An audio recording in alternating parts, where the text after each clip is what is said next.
you can get seduced by all the metrics at the bottom of the funnel and you can get really focused there, but it's going to run dry pretty quick and you're going to run out of places to go.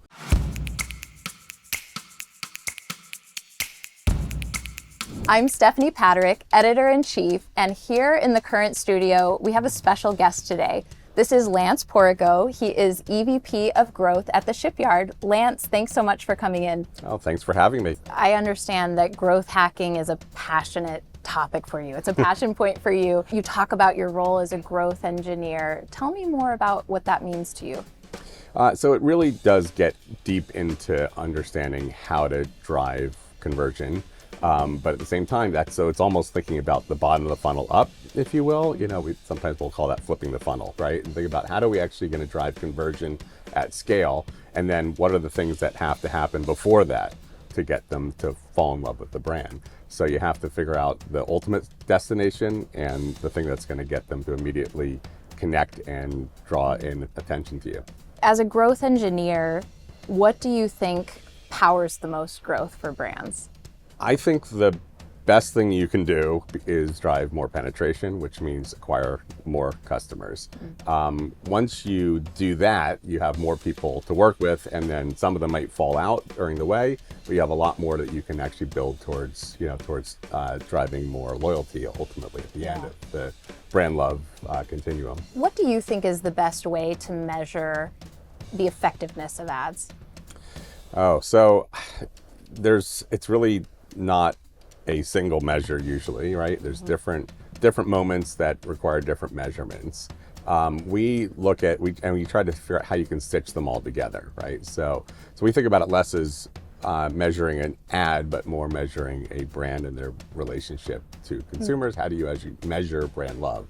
So we started out trying to figure out how to, looking for tools to measure brand love, and everything's so fragmented. The media's fragmented, the measurement's fragmented, that we decided to try to make one ourselves. And so we built this program called Pulse, which is, we have a bunch of data scientists that basically figure out how to pipe all the data together from all sorts of different sources to come up with different measurements and figure out how to actually figure out if you're attracting people, if you're engaging them, getting them to drive interest, and ultimately converting towards love.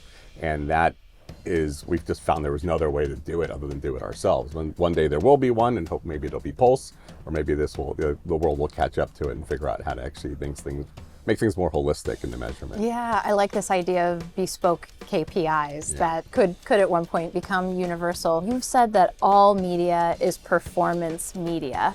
Yeah. That's a good hot take, but certainly brands are still leveraging traditional channels. So I'm wondering if you can expand on this idea. Sure, yeah. All media is performance media for sure, because everything is measurable now, right? I mean, there is maybe linear TV less so, but the ability to understand what's driving actions, right? And what actions you're trying to actually have at each stage. So if I'm trying to drive awareness and I'm pushing towards impressions, I can model and figure out if that is actually driving an impact, 2 or 3 weeks later, right? And you can figure out what's happening over time. But you also then use more STV or advanced TV and figure out exactly what's happening, who you're actually targeting, so you have better targeting capabilities there. So even at the top of the funnel, you can measure, and then of course we all know towards the bottom of the funnel it gets easier, but then again you have to stitch those together. Do you have any advice for marketers who are looking to strike this balance that you're talking about, where they are building that long-term brand love at the same time they're focused on the performance of their media? I think what's happened is that marketers, especially during COVID when there was a lot of stuff happening online, they fished the bottom of the pool, and there was nothing left, right? Yeah. And they're like, there's no more advantage there. Everyone's doing the same thing, and they realized that all of a sudden people are starting saying, okay, there's not enough there. I can't get any more incrementality out of that. I've got to open up the top of the funnel, find more people to come in, and I think that's you can get seduced by all the metrics at the bottom of the funnel, and you can get really focused there. but it's going to run dry pretty quick, and you're going to run out of places to go. So I think that's so learning that lesson that, you can only go so far. And while that might sound better to the CFO, like to show look at all these great conversion metrics driving revenue, you're going to run out of time pretty quick. Lance, thank you so much for coming in today. I really appreciated your insights. Stephanie, thanks for having me. It was great questions. Really enjoyed it.